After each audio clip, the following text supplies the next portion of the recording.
தெரியலையே. இப்போ என்ன பண்றது?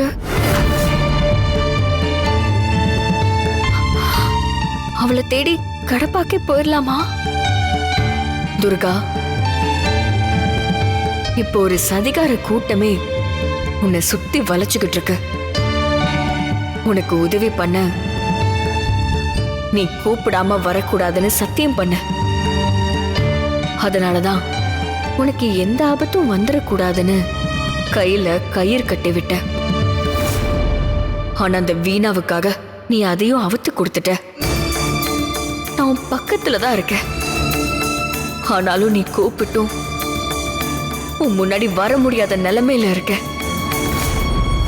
இன்னைக்கு நடக்க போற சம்பவம் உனக்கு ஆபத்தா இருந்தாலும் நான் உன்னை நெருங்கி வர்றதுக்கு இந்த சம்பவம் ஒரு காரணமா இருக்க போகுது.